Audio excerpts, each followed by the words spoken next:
नमस्कार, तैयार है कचहरी। आपके साथ मैं हूं मीनाक्षी खंडवाल। आज कचहरी में आपको आंदोलन की ताकत का नया ट्रेलर दिखाएंगे।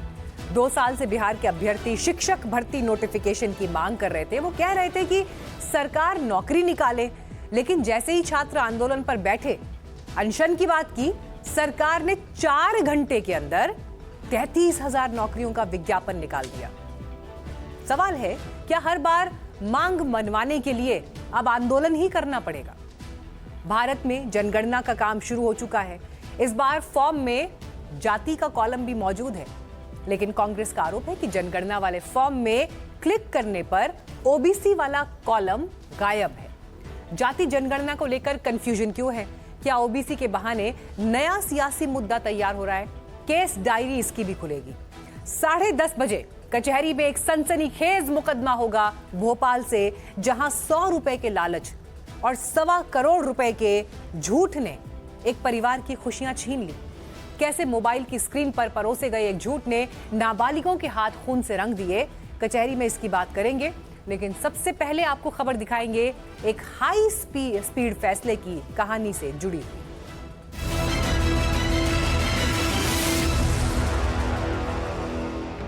साध्य कितना भी महान क्यों ना हो, उसे पाने के साधन हमेशा सत्य और अहिंसा पर आधारित होने चाहिए। राष्ट्रपिता महात्मा गांधी का यह विचार सिर्फ इतिहास की किताबों का पन्ना भर नहीं है, बल्कि भारत के लोकतांत्रिक आंदोलनों की वो आत्मा है जिसने इस देश को हक के लिए लड़ना सिखाया।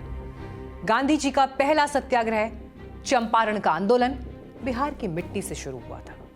वो आंदोलन जिसने दुनिया को सिखाया कि जब आपकी मांग जायज हो, लड़ने का तरीका अनुशासित हो, अहिंसक हो, तो दुनिया की सबसे बड़ी सत्ता को भी घुटने टेकने पड़ते हैं।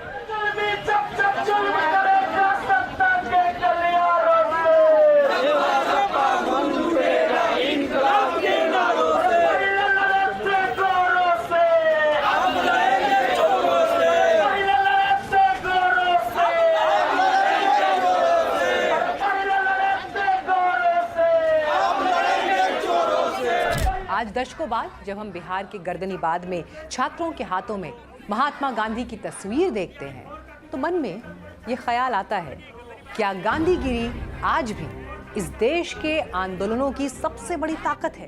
पुलिस तो हर मारतिया लेके दौरी डंडा, तिवारी जी होई आंदोलनी न ठंडा, तिवारी जी होई आंदोलनी न ठंडा। हमनी के धारणा ई होत बाटे जायज, शिक्षा मिनिस्टर बात कहले न जायज। रोज बदलता रहता है, जुलाई बीत गया, साहब अगस्त है, आप भांग खा के मस्त है। अब जरा इन तस्वीरों पर नजर डालिए। इससे आपको अंदाजा होगा कि देश की सियासत की दशा दिशा आंदोलन से कैसे तय हो रही है। पहली तस्वीर दिल्ली के जंतर मंतर की, जहां छात्र अपनी मांगों को लेकर 36 दिन तक डटे रहे। आखिरकार शिक्षा मंत्री को इस्तीफा देना पड़ा। वहीं भर्ती प्रक्रियाओं में अनियमितताओं को लेकर रांची में 24 दिन आंदोलन हुआ। सोरेन सरकार को भी मांगों के सामने झुकना पड़ा। इसी के बाद पटना में शिक्षक भर्ती के नोटिफिकेशन को लेकर छात्र 12 बजे सड़कों पर बैठे, लेकिन सिस्टम की तेजी देखिए। 4 घंटे में ही 32,388 टीचर्स के लिए भर्ती वाला नोटिफिकेशन आ गया। अभी तक के इतिहास का सबसे झूठा शिक्षा मंत्री है, सबसे निकम्मा शिक्षा मंत्री है मिथिलेश तिवारी। टीआरई 4 में सिर्फ एक परीक्षा हो और विज्ञापन जल्द जारी हो।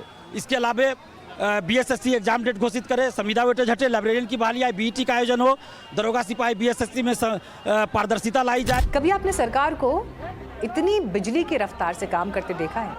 यानी बिहार में जैसे ही छात्रों ने गर्दनीबाद में धरना दिया, 2 साल से अटके टीआरई 4 नोटिफिकेशन को तुरंत जारी कर दिया गया। सवाल उठता है, आखिर ऐसा क्या हुआ कि जो काम सालों से अटका था वो कुछ ही घंटों में हल हो गया? जवाब साफ है, आंदोलन का बढ़ता खौफ और सियासत का नया समीकरण। बिहार सरकार ने जंतर मंतर और रांची के लंबे खिंचते आंदोलनों से सबक लिया। उन्हें समझ आ गया कि अगर छात्रों का यह गुस्सा सड़कों पर फैल गया तो इसे संभालना मुश्किल हो जाएगा। दूसरी तरफ छात्र नेताओं की भूख हड़ताल की धमकी का दबाव था। ऊपर से पप्पू यादव जैसे नेताओं ने छात्रों को खुला समर्थन दे दिया। तेजस्वी यादव ने छात्रों की मांग को देखते हुए 19 अगस्त को बड़े राजभवन मार्च का ऐलान कर दिया। अगर आप संवाद करें छात्रों से, नौजवानों से, तो पता चलता कि सरकार के प्रति इतना भारी गुस्सा, इतना आक्रोश है और ये सरकार इतनी निकम्मी है कि इनको घोटाला करने से फुर्सत ही नहीं है। ये कहते थे सरकार में चुनाव से पहले कि 2 करोड़ लोगों को नौकरी रोजगार देंगे, आज 1 लाख भी लोग नहीं दे पा रहे। विपक्ष की सरकार को घेरने की रणनीति हो सकती है, लेकिन बिहार की बीजेपी सरकार की परेशानी तब बड़ी होगी जब एनडीए के सहयोगी चिराग पासवान ने डिप्टी सीएम सम्राट चौधरी को चिट्ठी लिखकर छात्रों के पक्ष में खड़े होने की बात की। इसीलिए शायद जब चारों तरफ से चौतरफा राजनीतिक दबाव बना तो सिस्टम के पास तुरंत फैसला लेने के अलावा कोई रास्ता नहीं बचा।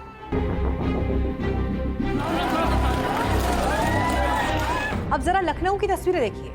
3 साल पहले ग्राम पंचायत अधिकारी भर्ती को लेकर परीक्षा हुई थी।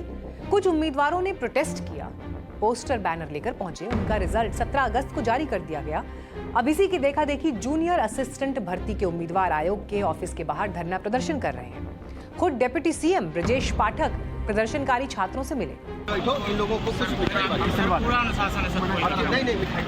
सरकार की तरफ से आश्वासन दिया गया कि नतीजे जल्द जारी कर दिए जाएंगे, यानी संवाद स्थापित होगा।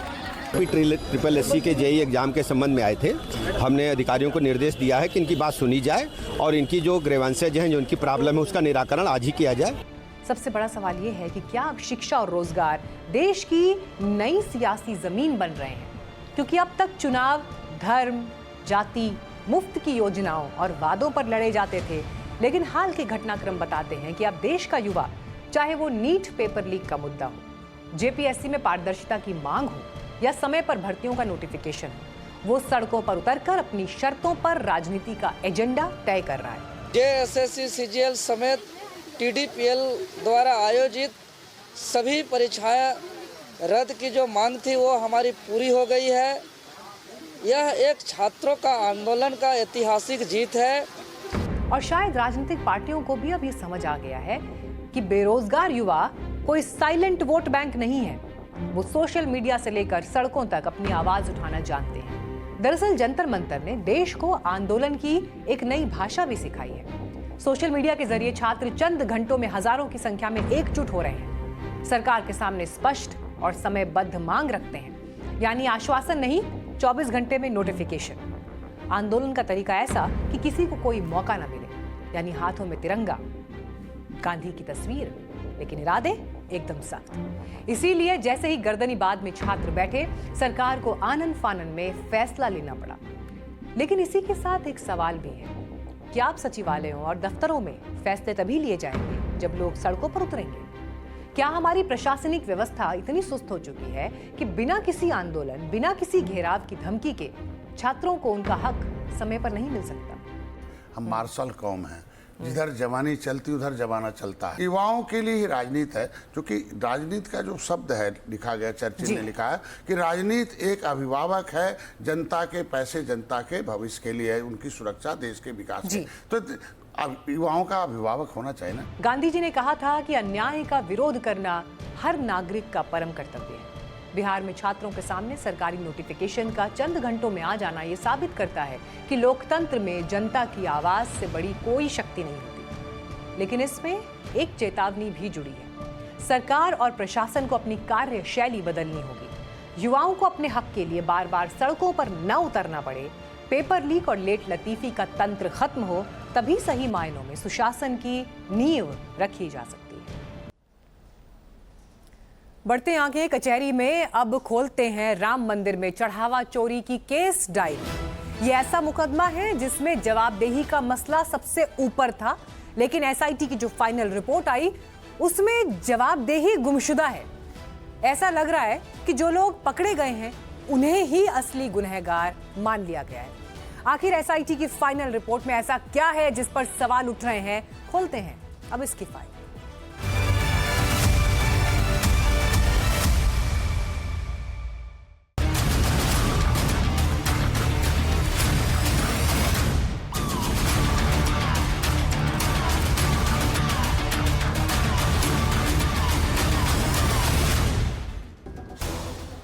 न चंपत राय का कोई दोष है, न अनिल मिश्रा का कोई दोष है। राम मंदिर के चढ़ावे में चोरी भले ही साबित हो चुकी हो, लेकिन यूपी सरकार की बनाई एसआईटी ने श्री राम जन्मभूमि तीर्थ क्षेत्र ट्रस्ट के कर्ता धर्ताओं को इस मामले में क्लीन चिट दे दी है और ये क्लीन चिट एसआईटी की फाइनल रिपोर्ट में दर्ज हो चुकी है, जो आगे की कार्रवाई के लिए यूपी सरकार को सौंप दी गई। तो फिर सबसे बड़ा सवाल यह है कि राम मंदिर में चढ़ावा चोरी का असली गुनहगार कौन है? क्या सिर्फ वो 8 लोग ही गुनहगार हैं जो पकड़े गए हैं? एसआईटी की रिपोर्ट अभी तक सार्वजनिक नहीं की गई है, लेकिन सूत्रों के हवाले से जो रिपोर्ट के मुख्य बिंदु सामने आए, उसके मुताबिक रिपोर्ट में ट्रस्ट के पूर्व महासचिव चंपत राय और सदस्य डॉक्टर अनिल मिश्रा का नाम शामिल नहीं है। यानी इन दोनों ही बड़े चेहरों को एसआईटी ने अपनी जांच में क्लीन चिट दे दी। मतलब वो सारे आरोप जो चंपत राय और अनिल मिश्रा को लेकर उठाए जा रहे थे, वो सब गलत पाए गए।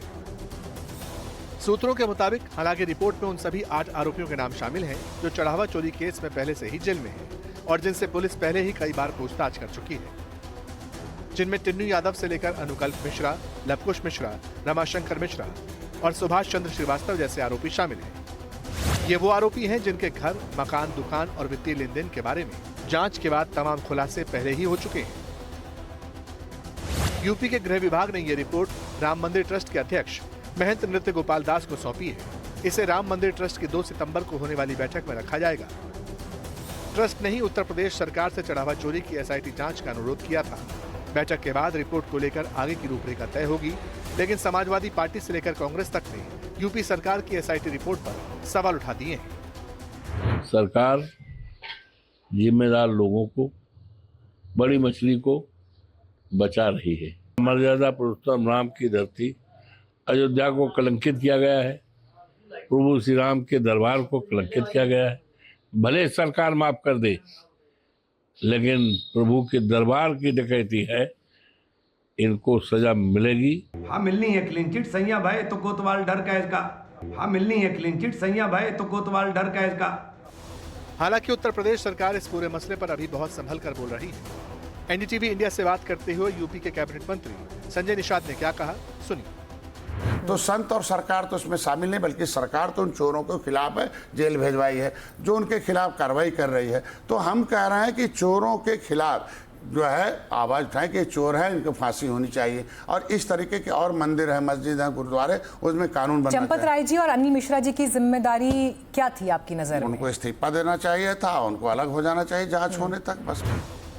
तो यूपी सरकार में शामिल लोग पॉलिटिकली करेक्ट बयान दे रहे हैं। हालांकि साधु संतों ने भी एसआईटी रिपोर्ट पर अपनी सहमति जताते हुए उसे सही बताया है। जिस तरह से न विलंब न करते हुए और बड़ी ही शीघ्रता से और कठोरता से निष्पक्ष जांच की गई है, अयोध्या का साधु समाज और अयोध्यावासी और साथ ही राम मंदिर के प्रति जितने लोगों की निष्ठा जुड़ी हुई है, इससे सभी लोग बहुत प्रसन्न हैं, आह्लादित हैं।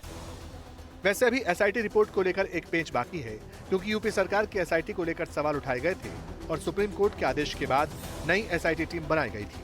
उस नई एसआईटी की रिपोर्ट आनी बाकी है, जिसमें सुप्रीम कोर्ट ने एसआईटी जांच की कमान आईपीएस को सौंपने और फाइनेंस एक्सपर्ट को शामिल करने के निर्देश दिए थे।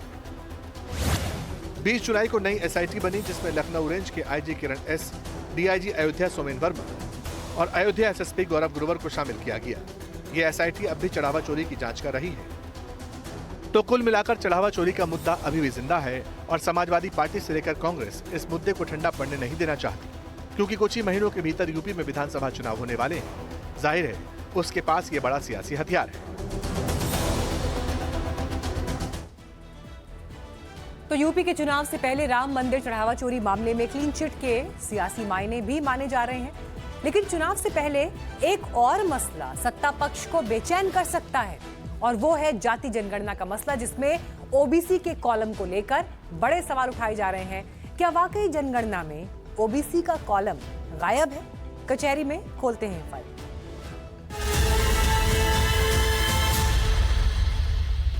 क्या आने वाले दिनों में जनगणना में ओबीसी के कॉलम वाला सवाल बड़ा राजनीतिक मुद्दा बनने जा रहा है? ऐसे सवाल 40 सवालों वाली उस प्रश्नावली के जारी होने के बाद उठ रहे हैं, जो कि साल 2027 में देश में होने वाली जनगणना को लेकर पूछे जाने हैं। सरकार ने दूसरे चरण के लिए जिन 40 सवालों वाली प्रश्नावली जारी की है, इनमें एक सवाल ऐसा है जिस पर सियासत गर्मा गई। वो है सवाल नंबर 10, जिसमें पूछा जाएगा अनुसूचित जाति, अनुसूचित जनजाति, लेकिन ओबीसी कहाँ है? यही सवाल कांग्रेस सरकार से पूछ रही है।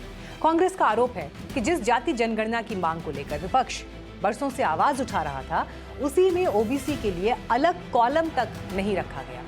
कांग्रेस का ओबीसी विभाग इसे महज तकनीकी चूक नहीं बल्कि सामाजिक न्याय से जुड़ा गंभीर सवाल बता रहा है। कि जो क्वेश्चनायर है, उस क्वेश्चनायर में, उस प्रश्नावली में 10वें नंबर पे लिखा है schedule caste / schedule tribe / caste. अब ये सिर्फ कास्ट लिखा है, इसमें ओबीसी श्रेणी नहीं लिखा, और ये एक बहुत बड़ी बात है। लेकिन यहाँ कहानी सिर्फ ओबीसी के कॉलम की नहीं है, कहानी उस तरीके की भी है जिसमें देश में जातियों की गिनती की जाएगी। सरकार ने तय किया है कि जाति का सवाल ओपन एंडेड होगा, यानी इसमें कोई ड्रॉप डाउन मेन्यू नहीं होगा, कोई पहले से तय सूची नहीं होगी। जनगणना वाले घर घर जाकर पूछेंगे कि आपकी जाति क्या है, और सामने वाला जो बताएगा उसे उसी तरह से दर्ज कर लिया जाएगा।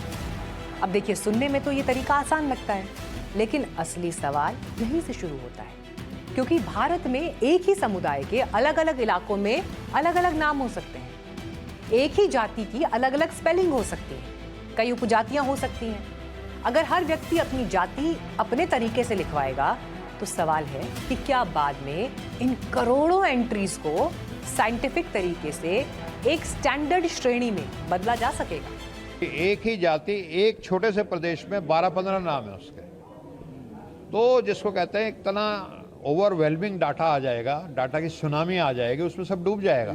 यही चिंता साल 2011 में हुई पिछली जनगणना के अनुभव से भी जुड़ी है। साल 2011 में socio economic and caste census यानी SECC में जाति की जानकारी इसी तरह बड़े पैमाने पर जुटाई गई थी, लेकिन उसका डेटा और उसे लेकर इतनी जटिलताएं सामने आई कि करीब 46 लाख अलग अलग जाति नाम सामने आ गए, जबकि 1931 की आखिरी व्यापक जाति जनगणना में करीब 4147 जातियां दर्ज थीं। यानी सवाल सिर्फ ये नहीं था कि लोगों ने क्या बताया, सवाल ये था कि बताए गए हजारों लाखों नामों को आखिर किस तरह एक व्यवस्थित डेटा में बदला जाए। और यही वजह है कि 2011 का जाति डेटा अपने मूल रूप में सार्वजनिक इस्तेमाल के लिए आगे नहीं बढ़ सका। अब सवाल ये उठाए जा रहे हैं कि 2027 में अगर वही तरीका दोबारा अपनाने का फैसला हुआ तो क्या इस बार तैयारी ज्यादा पुख्ता है? क्योंकि जाति का आंकड़ा सिर्फ एक आंकड़ा नहीं होता। भारत में यही आंकड़े तय कर सकते हैं कि किस समुदाय की आबादी कितनी है, किस समुदाय की सामाजिक आर्थिक स्थिति क्या है, प्रतिनिधित्व कम कहाँ है, और आरक्षण से लेकर सामाजिक कल्याण की नीतियों तक में किन वर्गों पर कितना ध्यान दिया जाना चाहिए। इसीलिए कांग्रेस कह रही है कि अगर ओबीसी के लिए अलग पहचान नहीं होगी तो देश की सबसे बड़ी सामाजिक श्रेणियों में से एक की वास्तविक आबादी का वैज्ञानिक आकलन कैसे होगा।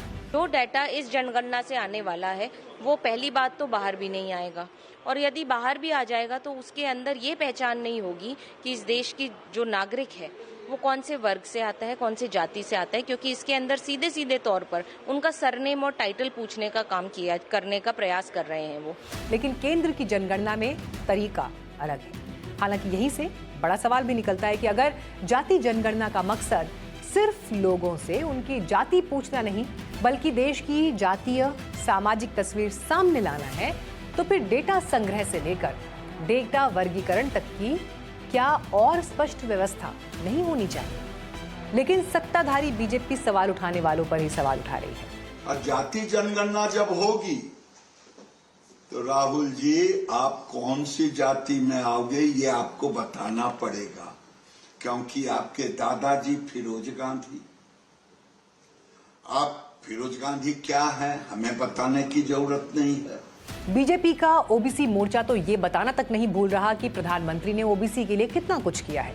मोदी जी के नेतृत्व में ओबीसी समाज का जो उत्थान के लिए पिछड़ा वर्ग आयोग का संवैधानिक दर्जा देना नहीं, 27 ओबीसी समाज के नेताओं को मंत्रिमंडल में, केंद्र मंत्रिमंडल भागीदार बनाया, और अन्य क्षेत्रों में प्रधानमंत्री विश्वकर्मा हो, प्रधानमंत्री मत्स्य संपदा योजना हो, मोदी जी ने जो योजना बनाया है ये ओबीसी समाज के हित के लिए।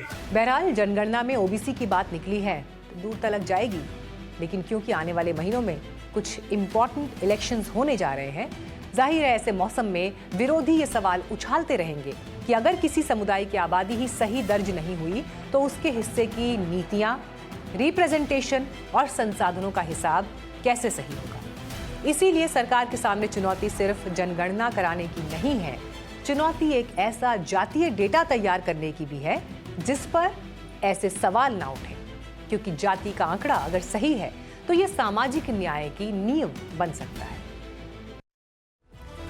भारत की जनता को लेकर कुछ आंकड़े अमेरिकी राष्ट्रपति भी गिनवा रहे हैं। दरअसल ट्रंप ने भारतीय चुनाव आयोग और उसकी फोटो आईडी वाली व्यवस्था की तारीफ करते हुए सेव अमेरिका एक्ट की वकालत की है। ट्रंप चाहते हैं कि जिस तरह भारत में फुल प्रूफ इलेक्शन होते हैं उसी तरह अमेरिका में भी हो। ट्रंप के बयान से सियासी तापमान बढ़ा, लेकिन सवाल उठता है कि आखिर 140 करोड़ की आबादी वाले भारत का इलेक्शन सिस्टम इतना रोबस्ट, पारदर्शी और अभेद्य कैसे रहता है।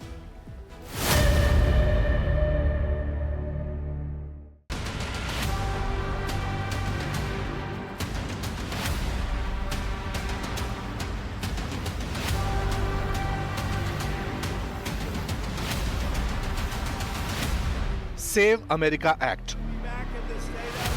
अमेरिका में इन दिनों इस प्रस्तावित कानून को लेकर सियासी घमासान है, लेकिन इस बहस के केंद्र में अचानक भारत का चुनाव आयोग और भारत का सिस्टम आ खड़ा हुआ। अमेरिकी राष्ट्रपति डोनाल्ड ट्रंप ने अपने सोशल मीडिया प्लेटफॉर्म पर खुलासा किया कि भारतीय मुख्य चुनाव आयुक्त ज्ञानेश कुमार ने अमेरिकी प्रशासन से सवाल किया था, आखिर अमेरिका में बिना वैध फोटो आईडी के चुनाव कैसे हो सकते हैं। ट्रंप ने भारत के आंकड़े दुनिया के सामने रखे, 64 करोड़ से ज्यादा मतदाता और हर एक वोटर का सत्यापन। ट्रंप का यह बयान सिर्फ एक टिप्पणी नहीं, बल्कि दुनिया के सबसे बड़े लोकतंत्र के प्रशासनिक ढांचे पर लगाई गई मुहर। Look, the president was very clear, and what India does, having a voter ID law, is something that we should pass in the United States. You had over 660 million people vote, by the way, less than 1% by mail. So I think it's vitally important. Voter ID is important. This is not a partisan issue. And so the president is absolutely right that the United States should have a voter ID requirement when people show up to vote. लेकिन जैसे ही Trump के बयान आए, भारत में सियासत गर्मा। कांग्रेस ने चुटकी लेते हुए तंज कसा तो सत्ता पक्ष ने इसे भारत के चुनावी तंत्र की वैश्विक साख करार दी।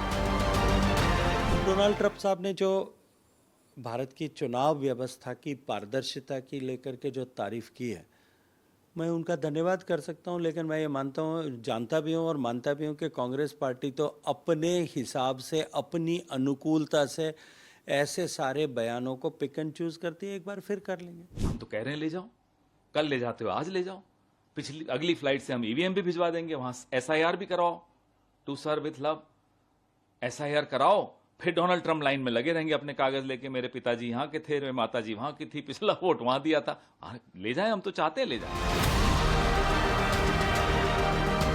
सियासी बयानों और पलटवार से अलग असली सवाल यह है कि 10 लाख से ज्यादा पोलिंग बूथ और करीब 100 करोड़ पंजीकृत मतदाताओं वाले देश में निष्पक्ष चुनाव आखिर संभव कैसे होते हैं। भारत में चुनाव कराने की जिम्मेदारी निर्वाचन आयोग की है, जो एक स्वतंत्र संवैधानिक संस्था है। भारत में हर नागरिक के पास निर्वाचन आयोग द्वारा जारी इलेक्टोरल फोटो आइडेंटिटी कार्ड यानी एपी कार्ड होता है। आयोग ने देश के विशाल बायोमेट्रिक डेटाबेस के साथ इसे इस तरह जोड़ रखा है कि एक शख्स का वोट 2 जगहों पर दर्ज होना लगभग नामुमकिन है। भारत में वोटर लिस्ट के लिए बूथ लेवल ऑफिसर्स यानी बीएलओ घर घर जाकर सत्यापन करते हैं। वोटिंग के दिन केवल सरकारी मशीनरी ही काम नहीं करती, हर पोलिंग बूथ के अंदर सभी उम्मीदवार अपने पोलिंग एजेंट्स बैठाते हैं, जो हर मतदाता की पहचान, उसके पर्ची मिलाने और वोट डालने की प्रक्रिया पर सीधी नजर रखते हैं। हमने पहले भी कहा है, आपने देखा होगा कि हमारे यहाँ द्वारका के अंदर IIDM बना हुआ है सेंटर। इससे पहले भी हम शुरू से ट्रेनिंग देते आए हैं और सिखाते आए हैं दुनिया के लोगों को जो देश हमारे यहाँ ट्रेनिंग लेना चाहते हैं। बहुत से चीफ इलेक्शन कमिश्नर्स हमारे देश के अंदर आते हैं चुनाव आयोग के अंदर ट्रेनिंग लेने के लिए, किस तरह चुनाव का कंडक्ट किया जाता है। जबकि अधिकारी और उनके जो छोटे ऑफिसर्स हैं वो तो आते ही हैं, चीफ इलेक्शन कमिश्नर तक की मैं बात कर रहा हूँ। भारत में चुनाव सिर्फ एक प्रक्रिया नहीं बल्कि लोकतंत्र का महत्व है। नीतियां बदलती हैं, सरकारें बदलती हैं, आरोप प्रत्यारोप का दौर चलता है, लेकिन इस व्यवस्था पर देश के आम नागरिक का भरोसा ही इसकी सबसे बड़ी ताकत है। और जब अमेरिकी राष्ट्रपति भारत की वोटर आईडी व्यवस्था से सबक लेने की बात करते हैं, तो ये इस बात का सबूत है कि भारतीय लोकतंत्र का सिस्टम न केवल रोबस्ट है बल्कि विश्व स्तर पर दिशा दिखाने की क्षमता रखता है। एक रिश्ता अमेरिकी राष्ट्रपति भी निभा रहे हैं, अपने बयानों को कारोबार से जोड़ने का रिश्ता। ट्रंप के बयान सेल पर हैं। कुछ कारोबारी उन्हें दूसरों से पहले एक्सेस कर लेते हैं। सवाल है, क्या सत्ता में बैठे किसी राष्ट्रपति के शब्द बेचे जा सकते हैं? क्या नीतियों के सार्वजनिक होने से पहले उसकी बोली लग सकती है?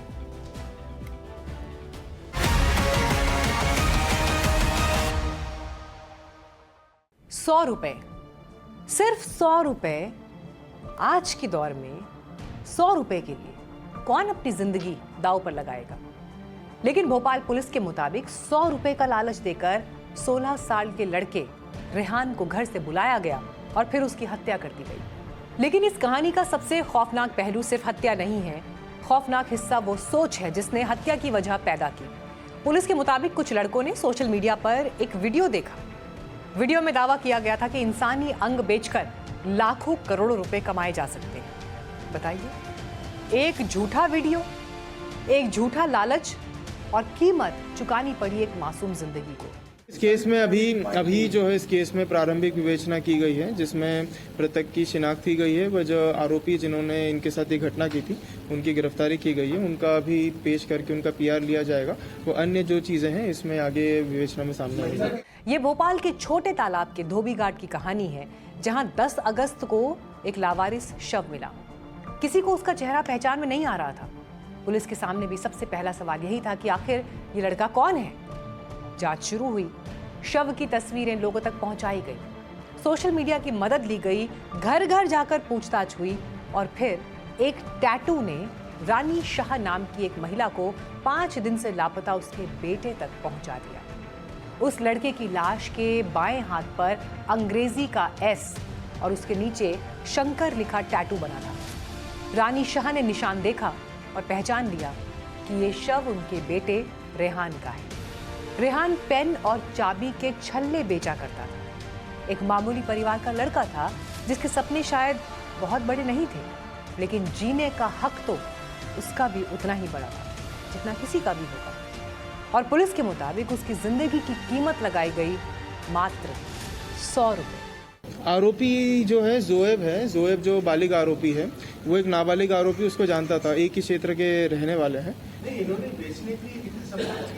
नहीं, वो चीज़ अभी नहीं आई है इनके पास बेचने का। इनका जो है अभी बेचने का इनको कोई उपाय नहीं मिला, इसी के बाद इन्होंने उसको डिस्पोज ऑफ किया। पुलिस के मुताबिक रेहान को एक झगड़े में मदद करने के बहाने बुलाया गया। उसे नहीं पता था कि जिन लोगों के साथ वो जा रहा है उनके दिमाग में उसके लिए कुछ और ही खतरनाक प्लानिंग थी। जांच आगे बढ़ी तो सामने आया एक और नाम, जोहेब खान।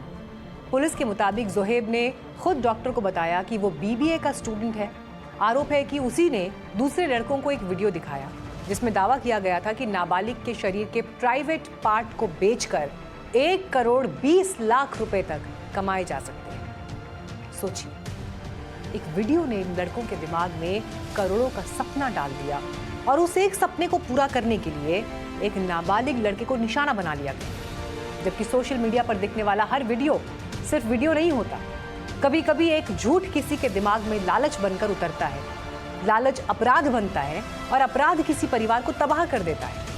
पुलिस के मुताबिक हत्या के बाद आरोपी शव के एक हिस्से को लेकर 3 दिन तक खरीदार तलाशते रहे। जब खरीदार नहीं मिला और शव से बदबू आने लगी तो 3 दिन बाद उसे वापस ले जाकर छोटे तालाब के धोबी घाट में फेंक दिया गया। उन्हें शायद लगा होगा कि कहानी यहीं खत्म हो जाएगी।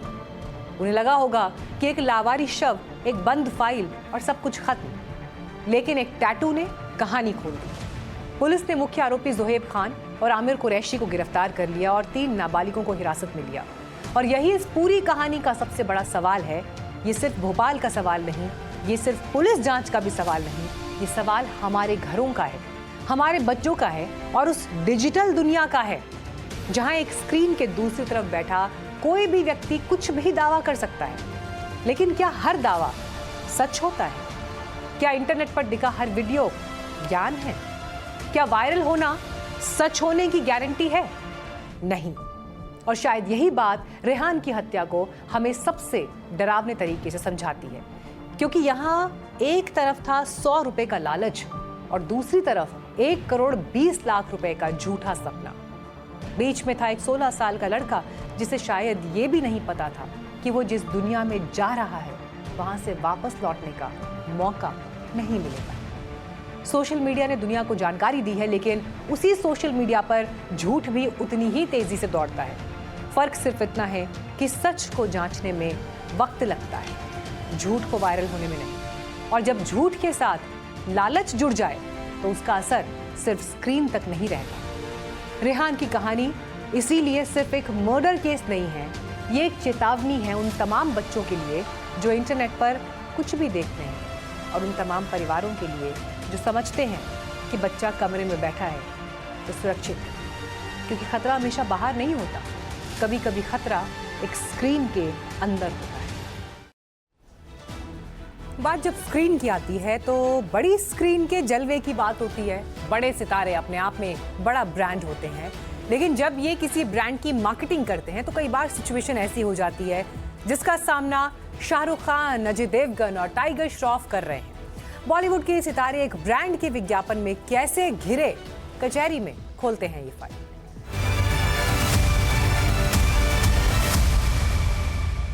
एक विज्ञापन, कुछ सेकंड की कहानी, कैमरे के सामने शाहरुख खान, अजय देवगन और टाइगर श्रॉफ जैसे सितारे और पीछे करोड़ों रुपए का ब्रांड। हर सेलिब्रिटी एंडोर्समेंट की कुछ ऐसी ही कहानी होती है, लेकिन सवाल यह है कि जब कोई सेलिब्रिटी किसी प्रोडक्ट का चेहरा बनता है तो क्या उसके साथ उस प्रोडक्ट की जिम्मेदारी भी जुड़ जाती है? यही सवाल महाराष्ट्र का फूड एंड ड्रग एडमिनिस्ट्रेशन यानी FDA भी पूछ रहा है, जिसने शाहरुख खान, अजय देवगन और टाइगर श्रॉफ को विमल इलायची वाले विज्ञापन को लेकर कारण बताओ नोटिस भेजे हैं। नोटिस में आरोप लगाया गया कि तीनों एक्टर अपने विमल इलायची विज्ञापन के जरिए महाराष्ट्र में प्रतिबंधित उत्पाद विमल पान मसाला का इनडायरेक्ट रूप से प्रचार कर रहे हैं। तीनों सेलिब्रिटी को 15 दिन का वक्त दिया गया है और सख्त कानूनी कार्रवाई की चेतावनी दी गई है। असल में सेलिब्रिटी सिर्फ विज्ञापन में ही नहीं दिखाई देता, बल्कि वो अपने साथ लेकर आता है अपनी क्रेडिबिलिटी, अपनी पॉपुलैरिटी और सबसे बड़ी चीज अपने करोड़ों फॉलोअर्स का भरोसा। जब कोई आम आदमी किसी दुकान के बाहर किसी प्रोडक्ट का पोस्टर देखता है तो शायद वो उसे सिर्फ एक विज्ञापन मानकर आगे बढ़ जाए, लेकिन जब वही प्रोडक्ट शाहरुख खान, अजय देवगन या टाइगर श्रॉफ के हाथ में दिखाई देता है तो कहानी बदल जाती है। यही बात राजनीतिक लोग भी इन सितारों से कह रहे हैं। अब आप जैसे लोग यदि गुटखे का अगर एडवर्टाइजमेंट करोगे तो क्या युवाओं में संदेश जाएगा? इन्होंने नशा मुक्त भारत की ओर युवाओं को प्रेरणा देने की आवश्यकता है। इसलिए इस प्रकार का दुष्कर्म कोई भी प्रतिभावान कलाकार न करे, और यदि करने का साहस करता है तो उस पर कानूनी कार्रवाई होगी। दरअसल सेलिब्रिटी सिर्फ प्रोडक्ट नहीं बेचता, वो एसोसिएशन भी बेचता है। ब्रांड कहता है कि देखिए ये वही चीज है जिसे आपका फेवरेट स्टार भी एंडोर्स कर रहा है, और यहीं से एंडोर्समेंट की दुनिया में सबसे बड़ा सवाल पैदा होता है, क्या पैसा लेकर किसी प्रोडक्ट का चेहरा बन जाना जिम्मेदारी से मुक्त कर देता है? इस सवाल का जवाब खोजने के लिए साल 2021 की एक तस्वीर याद कीजिए। यूरो कप फुटबॉल की प्रेस कॉन्फ्रेंस थी। टेबल पर कोको कोला की 2 बोतलें रखी थी। क्रिस्टियानो रोनाल्डो ने कैमरे के सामने दोनों बोतलें हटाई और पानी की बोतल उठाकर पानी पीने की सलाह दी। उनका ये छोटा सा जेस्चर पूरी दुनिया में वायरल हो गया। रोनाल्डो ने कोई लंबा भाषण नहीं दिया, सिर्फ 2 बोतलें हटाई और एक मैसेज दे दिया, क्योंकि स्टार की ताकत सिर्फ उसके बोलने में नहीं होती, उसके एक छोटे से जेस्चर में भी होती है। और यही सेलिब्रिटी एंडोर्समेंट की असली ताकत है। महाराष्ट्र में बीजेपी विधायक विक्रम पासपुते ने इसीलिए FSSAI और CCA को चिट्ठी लिखी है कि फिल्म स्टार्स वाले ऐसे सैरोगेट एड और मिसलीडिंग एड पर कार्रवाई की जाए। Return this letter to FSSAI और FSSAI को ये लेटर लिखते हुए यहाँ पे मैंने दो चीज़ों का जिक्र किया, एक तो सरोगेटेड ऐड और दूसरा मिसलीडिंग एड्स। अल्टीमेटली क्या होता है, जब नोटिसेस जाती है तो ये कंपनीज या ब्रांड एम्बेसडर्स सरोगेटेड एड्स के नाम पे छुट जाते हैं। बट अल्टीमेटली अगर आप देखोगे, जैसे अभी FDA ने जो नोटिस जारी किया है, वो नोटिस में इलायची का अगर हम लोग उनका प्रोडक्शन और उनका सेल देखेंगे और अल्टीमेटली जो एडवर्टाइज का कॉस्ट है वो सब अगर करेंगे तो वो मैच ही नहीं होता है। सो माई मेन इंटेंशन में 1 साल से जो पीछे पड़ा हूँ कि ये कहीं पे बंद होना चाहिए। असल में सवाल सिर्फ ये नहीं कि कंपनी क्या बेच रही है, सवाल ये भी है कि स्टार किस चीज के साथ अपना चेहरा जोड़ रहा है। हालांकि ये भी प्रैक्टिकल नहीं है कि हर सेलिब्रिटी किसी प्रोडक्ट की पूरी जांच खुद करे, लेकिन ये भी ध्यान रखना पड़ेगा कि कंज्यूमर के सामने सेलिब्रिटी ही चेहरा होता है। इसीलिए शाहरुख, अजय देवगन और टाइगर श्रॉफ को नोटिस भेजे गए हैं। हालांकि किसी स्टार को नोटिस मिलना यह साबित नहीं करता कि उसने कोई अपराध किया है। नोटिस सवाल जरूर होता है लेकिन फैसला नहीं होता। सवाल लेकिन बड़ा जरूर है, क्योंकि आज का कंज्यूमर सिर्फ विज्ञापन नहीं देखता, वो स्टार और ब्रांड के रिश्ते को भी देखता है। एक रिश्ता अमेरिकी राष्ट्रपति भी निभा रहे हैं, अपने बयानों को कारोबार से जोड़ने का रिश्ता। ट्रंप के बयान सेल पर है, कुछ कारोबारी उन्हें दूसरों से पहले एक्सेस कर लेते हैं। सवाल है, क्या सत्ता में बैठे किसी राष्ट्रपति के शब्द बेचे जा सकते हैं? क्या नीतियों के सार्वजनिक होने से पहले उसकी बोली लग सकती है?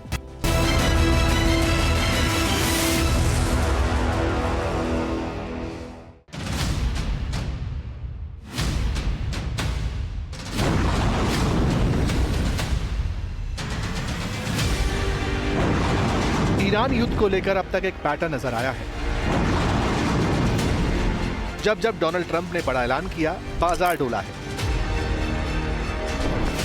किसी ने करोड़ों कमाए तो किसी ने गंवाए। यानी ये तथ्य है कि अमेरिकी राष्ट्रपति का बयान वैश्विक बाजार को प्रभावित करता है, तहलका मचा देता है। लेकिन सवाल है कि ट्रंप के बोलने से पहले उनके बयान की अगर बोली लग जाए तो क्या होगा? दरअसल कुछ दिन पहले ट्रंप की कंपनी ने एक प्रोडक्ट बाजार में उतारा, जिसका नाम था ट्रूथ API। ये ऐसी डेटा फीड है जो बड़ी बड़ी कंपनियों को ट्रंप के पोस्ट चंद सेकंड पहले पहुंचा देती है। इसके सब्सक्रिप्शन की बोली हैरान करने वाली थी। 1 महीने के लगभग 95 लाख रुपए, यानी एक दिन के करीब 3.25 लाख और 1 घंटे के 13,000 रुपए से ज्यादा। और नोट करने वाली बात यह है कि लॉन्च होने के 7 दिन में ही 10 बड़े निवेशकों ने ट्रंप के इस 95 लाख रुपए वाले प्लान को खरीद भी लिया। So I just say this. So for you to pay a tiny little bit more for your gasoline, just remember, you're doing it so that a very evil country cannot have a country. Really, it's the #1 state sponsor of terror in the world. We don't want to have them have a nuclear weapon. So remember that when you have to pay a little bit more, you're at $4. It's okay. I mean, it's. I'm not. I'll never apologize. I did the right thing. यानी Trump क्या post करते हैं वो दूसरों से पहले उन्हें पता चल जाता है। सोचिए, बात चाहे जियोपॉलिटिकल हो या फिर अमेरिकी नीतियों को लेकर, अगर किसी कारोबारी को यह पता चल जाए कि ट्रंप क्या पोस्ट करने वाले हैं, तो वो मिली सेकेंड्स में बाजार के रूप से करोड़ों बना सकता है। लेकिन इसी कदम पर अमेरिका में जंग छिड़ चुकी है।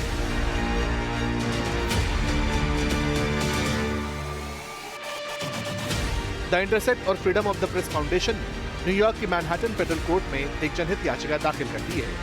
याचिका में ट्रूथ API को संवैधानिक बताते हुए कहा गया कि सरकारी जानकारी और नीतियां देश के हर नागरिक के लिए समान रूप से मौजूद होनी चाहिए। हितों के टकराव का मुद्दा भी उठा है, क्योंकि ट्रंप मीडिया के 41% हिस्सेदार है। यानी राष्ट्रपति के तौर पर दिए गए सरकारी बयानों से ट्रंप की निजी जेब भर रही है, ऐसा पिटीशन में इंसाइडर ट्रेडिंग के भी आरोप, क्योंकि मिलीसेकंड्स का ये समय का अंतर आम निवेशकों की जेब काटकर चुनिंदा पूंजीपतियों को फायदा पहुंचा रहा है। अब मामला सिर्फ ट्रूथ सोशल पोस्ट तक सीमित नहीं रहा। हाल ही में ट्रंप के खुद के ट्रंप मीम कॉइन के टॉप 220 निवेशकों के लिए एक प्राइवेट डिनर रखा गया।